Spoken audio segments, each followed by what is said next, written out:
Bendiciones, les habla el maestro José Briceño desde Venezuela para todos los que me están viendo a través del Facebook Live, a través de la web, a través de la internet.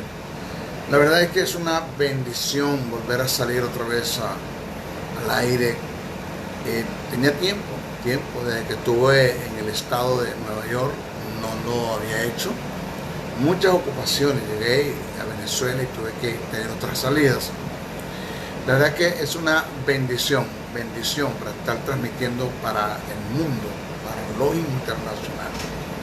Les habla el maestro José Briceño, quien me conoce, y pido que por favor transmitan esto, todo lo que puedan. Hoy voy a tocar un tema acerca de lo que es la adoración.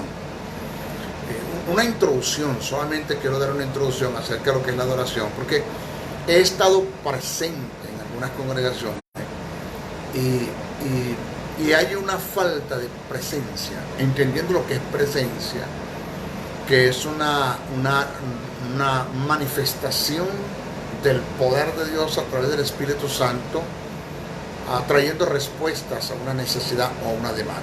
El hombre que más manifestó la presencia de Dios en este mundo se llama Jesús. No hubo un lugar donde Jesús no llegara y no se resolvieran los problemas. Todos ciegos veían, sordos oían, mudos hablaban, muertos resucitaban, leprosos eran limpiados, le dio de comer a mucha gente. Hubo una presencia en el ministerio de Jesús. También la presencia de Dios se emana o se manifiesta en el poder manifestado del Espíritu Santo cuando se expresa una adoración a través de una alabanza. Cuando se expresa una adoración a través de una alabanza, que la alabanza es lo que se expresa, la alabanza es externa, la adoración es interna, la alabanza es exógena, la adoración es endógena. Entonces, cuando Pablo y Silas cantaban, dice que se reventaron las cadenas y se abrieron las puertas porque hubo una manifestación de una presencia de Dios como producto de una genuina adoración.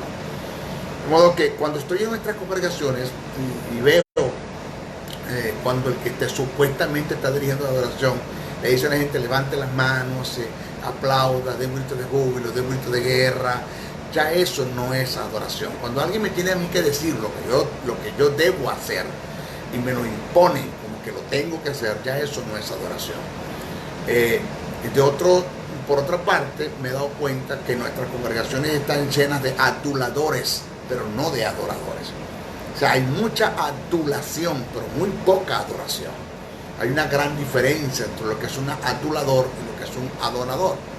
La adulación nace del alma, es almática, es sensual, es carnal, es dependiente de las circunstancias, se ajusta mucho a las emociones, la adulación. Pero el adorador, cuando entiende que es adoración, pues la adoración que es interna, que nace de los mejores deseos, de los mejores motivos y de la más grande necesidad que él sabe que tiene de Dios.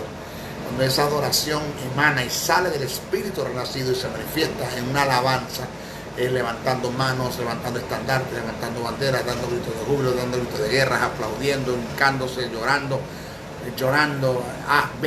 cuando se manifiesta la adoración a través de una expresión de alabanza, de una expresión de adoración en alabanza, pues que eso emana, que sale de lo más profundo del ser, porque él capta la necesidad que tiene de Dios, y que aquí el más beneficiado, o el único beneficiado de mi adoración, expresando en alabanza, soy yo, porque a Dios nadie le puede dar más gloria que la que Él tiene. Cuando eso nace, cuando eso sale del corazón, de lo más íntimo, de lo más profundo, de lo más sincero, cuando nadie te tiene que decir lo que debes hacer y no te imponen a hacer las cosas porque las tienes que hacer, pues eso es lo que produce la presencia de Dios manifestada por el poder del Espíritu Santo. Entonces eso es un adorador. Un adulador es el que supuestamente adora, por las circunstancias. Son gentes que visitan a Dios pero que no habitan. Son gentes que ni siquiera tienen conocimiento de lo que están haciendo, lo que Jesús dijo. Jesús presentó lo que es un adulador. Este pueblo me honra de labios, mas su corazón está lejos de mí. Es un adulador. Solamente de su boca salen expresiones bonitas a Dios, pero en el corazón eso no está. En Juan, el capítulo 4, verso 19 al 24, les dijo la mujer, Señor, hablando Jesús con la samaritana, Señor, me parece que tú eres profeta. Nuestros padres adoraron en este monte y vosotros decís que en Jerusalén es el lugar donde se debe adorar.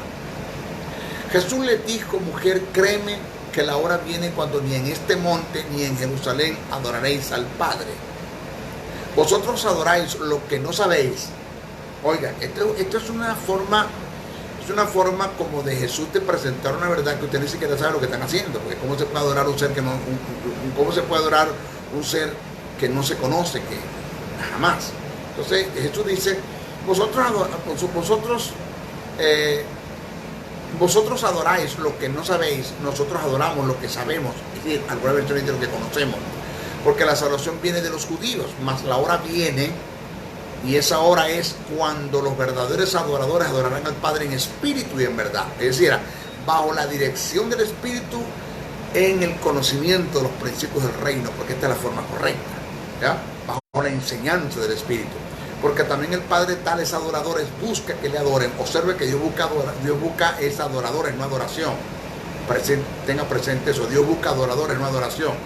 Porque tales adoradores, porque también el Padre tales adoradores busca que le adoren. Dios es espíritu y los que le adoran en espíritu y en verdad es necesario que le adoren. Fíjense este principio que está acá. Este principio que voy a presentar ahora.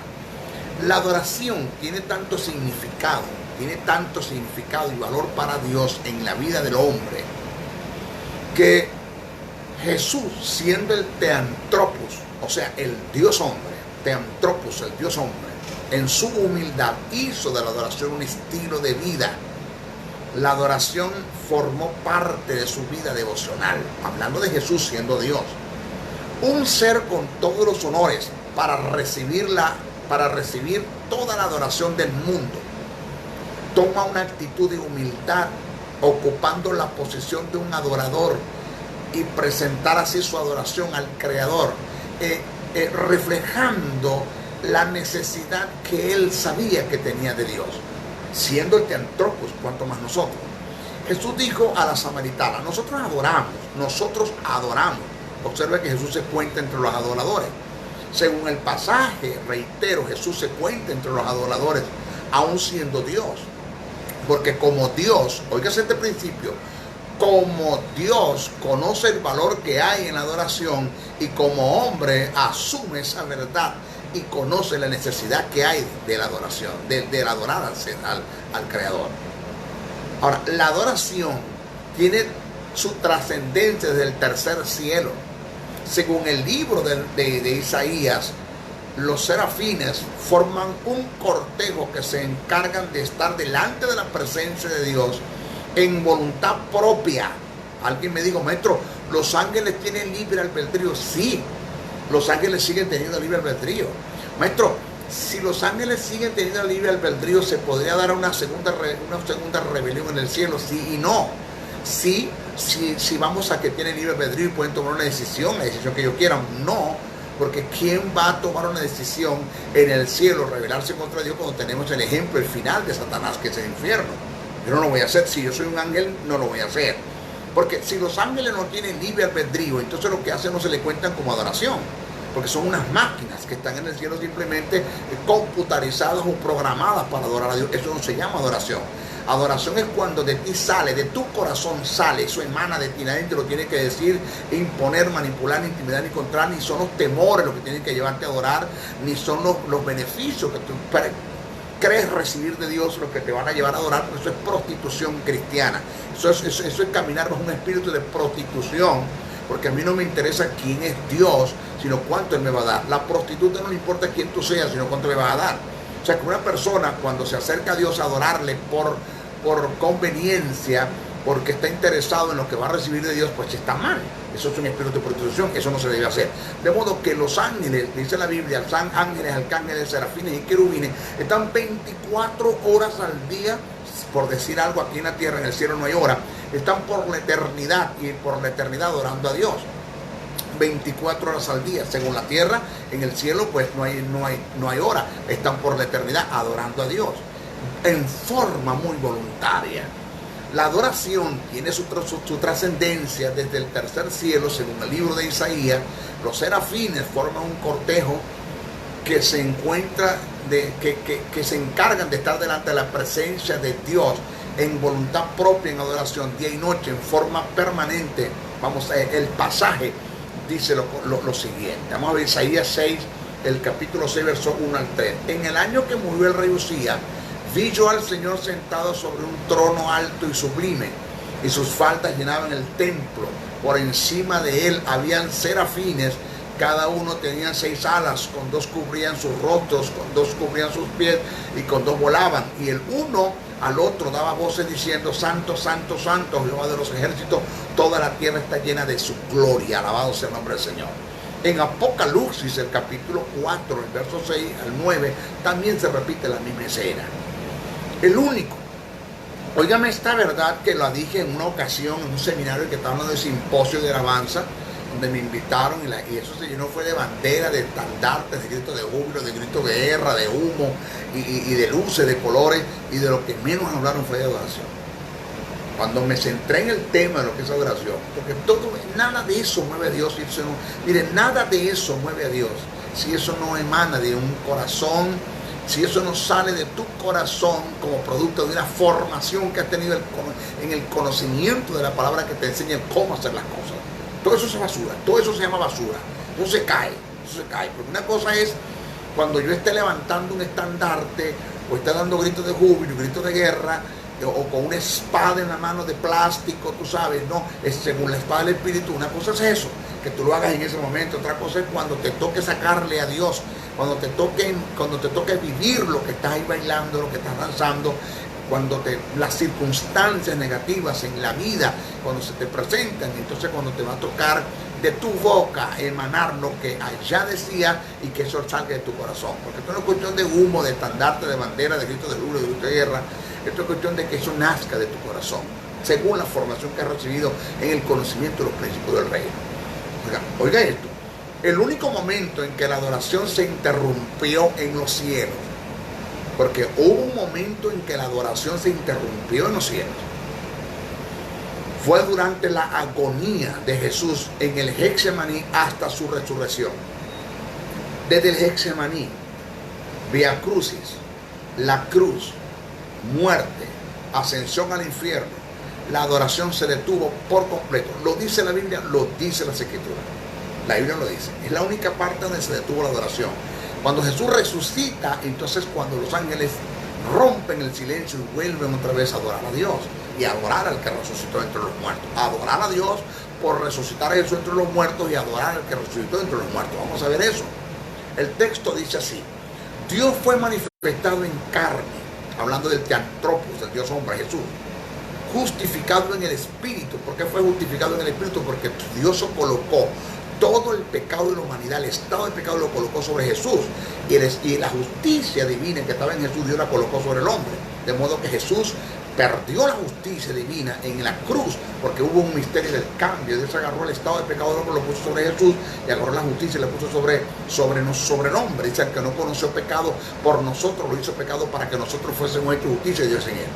De modo que el Jesús que está en el infierno está lleno de pecado, el estado de pecado está sobre él. Dios tuvo que justificarlo para poderlo vivificar. Entonces dice: Dios fue manifestado en carne, justificado en el Espíritu, visto de los ángeles, predicado a los gentiles, creído en el mundo, recibido arriba en gloria.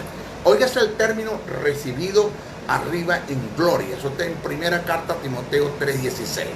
El término recibido arriba en gloria, que aparece en el capítulo antes mencionado, da la idea de que en su ascensión se manifestaron júbilos con gran algarabío, proclamando la victoria que obtuvo Jesús sobre la muerte y las tinieblas, condición que anteriormente había dejado un silencio y una tensión en la esfera celestial.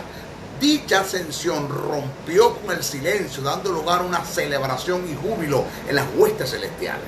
¿Vio? Entonces, para corroborar lo antes dicho, las Escrituras dan testimonio que al nacer Jesús, oígase esta verdad Óigame la ley del antonismo acá. Esto es una verdad que voy a presentar, la ley del antonismo. Para corroborar lo antes dicho, las escrituras dan testimonio que al nacer Jesús en la ciudad de Belén fue motivo de alabanza, de gran gozo para los ángeles. Todo lo contrario cuando se produjo en él la muerte, dándose la ley del antonismo. Dice así: habían pastores en la misma región que velaban y guardaban las vigilias de las noches sobre su rebaño.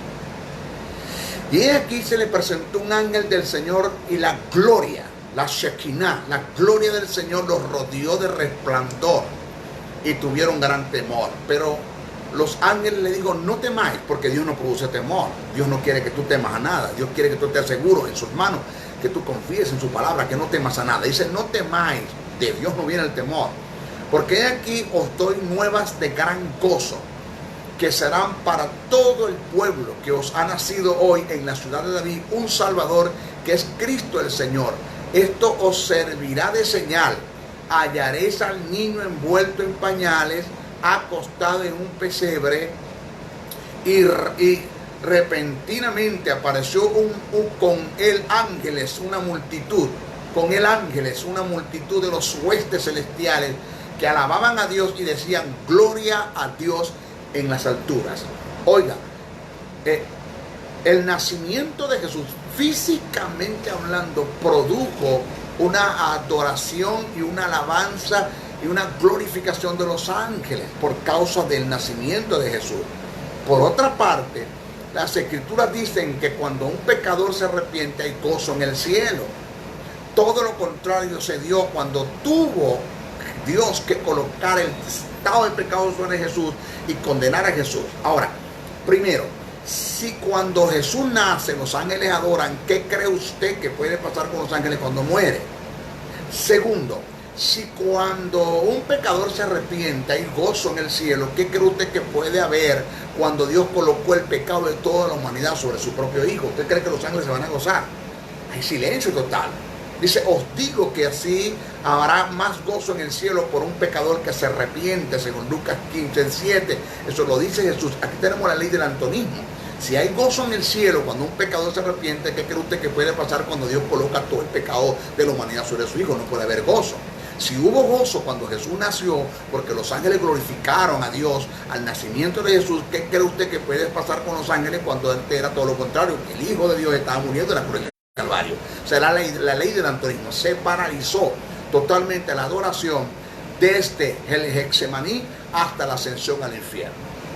El apóstol Pablo entendió esta verdad concerniente a la trascendencia de la adoración y la dignidad que tiene Dios de ella, que dejó establecido en algunas de sus cartas en forma imperativa la disposición voluntaria de parte del creyente, la adoración hacia Dios. Eso es voluntario, nadie te lo tiene que decir.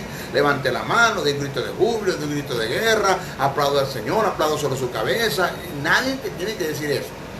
Nadie te tiene que decir eso. Dice el texto, así que hermanos, os ruego por la misericordia de Dios que presentéis vuestros cuerpos en sacrificio vivo. Esto tiene que ver con el suicidio del alma, donde haya un cambio de metanoia, de mente, de pensamiento, y haya una formación en el carácter del hombre, y esto se manifieste en el cuerpo, y haya lo que hay una metabiot, un cambio de vida, de manifestación. Dice, así que hermanos, os ruego por la misericordia de Dios que presentéis vuestros cuerpos en sacrificio vivo, santos, agradables a Dios, que es vuestro culto racional, según Romanos 12:1. Si tomamos en cuenta lo que acabamos de leer de la versión amplificada, podemos notar con mayor precisión lo que Pablo quiso expresar. El pasaje dice de la siguiente manera, en la versión amplificada: por lo tanto, mis hermanos, mediante las intensas misericordias de Dios hacia nosotros, ofrézcanse a Dios como sacrificio vivo, dedicados a su servicio, agradándole a Él. Esta es la verdadera adoración que debemos ofrecer. Es nuestro culto racional, tiene que ser algo que con el entendimiento, que sepamos lo que estamos haciendo, pero que esto es a diario. Esto no tiene que ver con una expresión oral, con decir algo. Esto tiene que ver con un motivo, con un motivo y con un estilo de vida. El escritor a los hebreos corrobora en forma imperativa la disposición imperativa, no impositiva, imperativa, la disposición que debe tener el creyente en adoración hacia Dios. El texto dice, citemos, Hebreos 13:15, así que ofrézcanse siempre a Dios por medio de Él, sacrificio de alabanza, es decir, frutos de labios que confiesen su nombre. Debemos estar claros, y presta atención a esto, debemos estar claros que ninguna parte de las escrituras se registra que Dios creó al hombre como instrumento de adoración, en ninguna parte. Y tal retribución tampoco se le puede aplicar a la iglesia.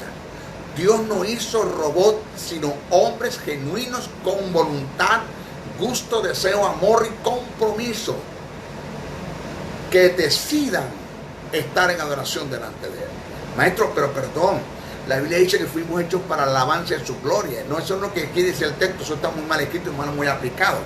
Cuando la Biblia dice que fuimos hechos para la alabanza de su gloria, lo que quiere decir es que nosotros somos diadema de adoración. Es decir, cuando el mundo vea en nosotros los resultados positivos, producto de la nueva creación, entonces adorarán a Dios por eso. Es lo que quiere decir el texto. ¿Ya? Que es lo que pasó con Satanás siendo Lucifer. Cuando los ángeles veían a Satanás, las huestes celestiales, pues Satanás fue un querubín, pero único en su especie. Satanás se convirtió en un diadema de adoración. Cuando los ángeles, arcángeles, serafines y querubines veían a Satanás, adoraban a Dios por su creación. Lo mismo pasa con el creyente. Nosotros somos diadema de adoración. Que cuando el mundo vea en nosotros el resultado del nuevo nacimiento como producto de la formación de un carácter en los principios del reino y nos conduzcamos o caminemos en la tierra de acuerdo a los principios del reino, honrando a Dios con nuestra forma de pensar, con nuestra forma de andar, con nuestra forma de vivir, con nuestra forma de hablar, pues el mundo adorará a Dios a través de nosotros, viendo en nosotros su gloria manifestada. Eso es lo que dice el texto. ¿Ok? Ahora, la adoración hacia Dios está en la escala de lo sempiterno. En la escala de lo sempiterno. Vamos a explicar eso. Para que podamos entender esta verdad, vamos a ver el concepto de lo que es sempiternidad. Vamos a ver el concepto de temporalidad y de eternidad. Temporalidad es aquello que no tiene principio, eternidad, eternidad. Es aquello que no tiene principio y no tiene fin. Dios. Solamente es atribuido a Dios Padre, Dios Hijo, Dios Padre y Dios Espíritu Santo y Verbo. Solamente es atribuido que es la eternidad, lo que no tiene principio y no tiene fin.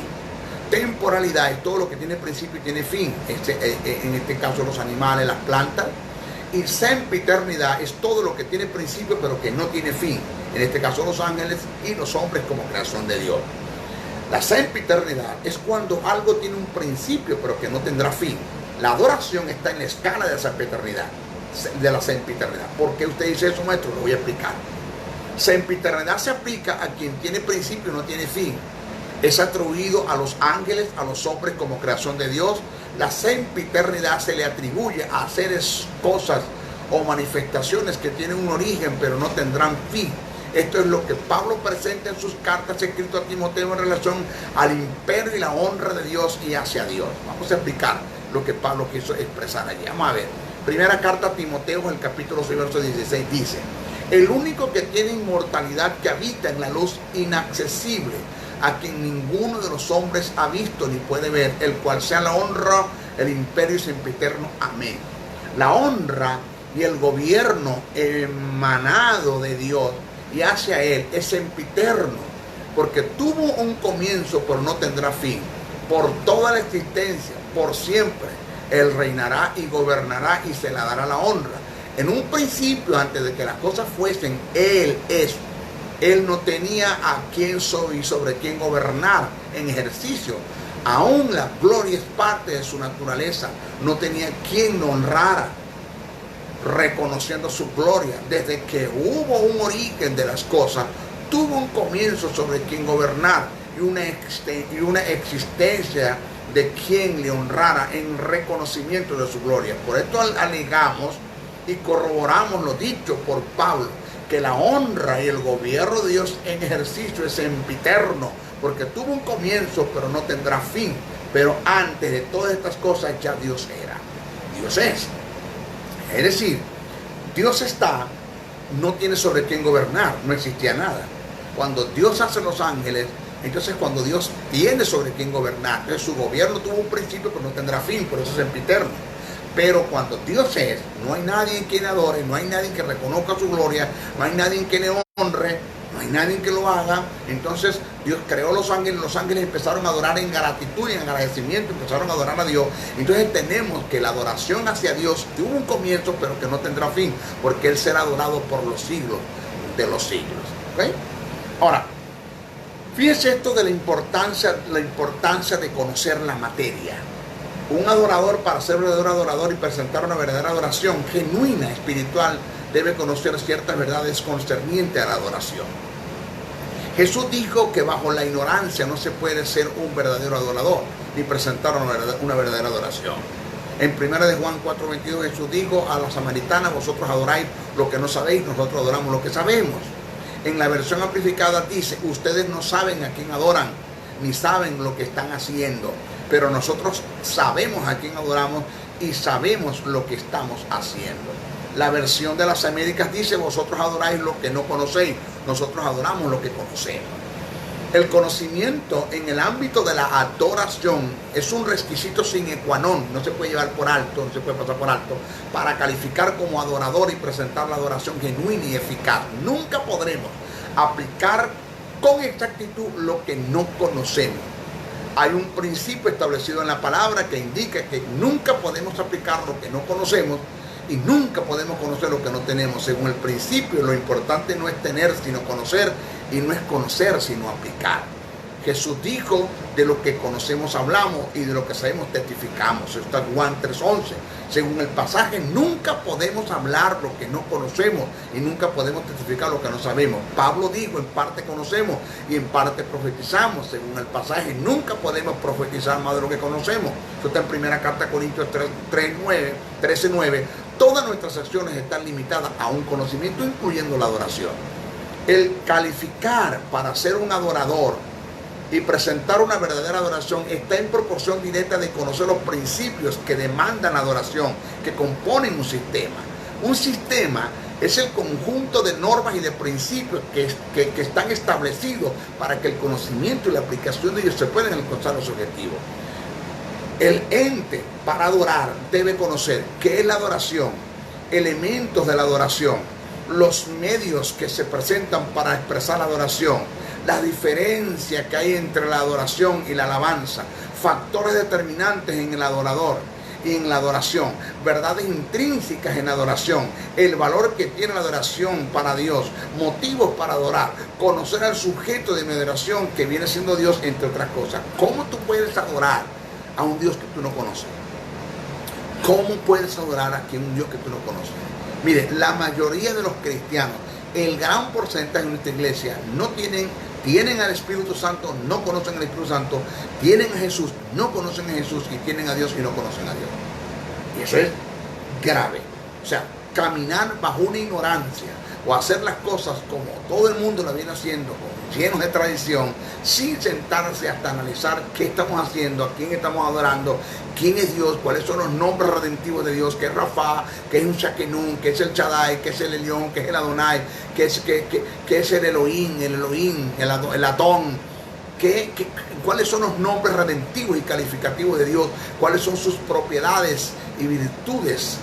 El conocer esas cosas en relación a Dios, en relación al Antropos, el Dios hombre que es Jesús, en relación al Espíritu Santo, eso es un fundamento fuerte para que nuestra adoración emane con propiedad y Dios pueda respaldar dicha adoración y haya presencia, que eso es lo que se necesita. ¿Okay? Bueno, nuestra próxima clase vamos a continuar con esto, vamos a ver qué es adoración. ¿Okay? Bendiciones, bendiciones, bendiciones.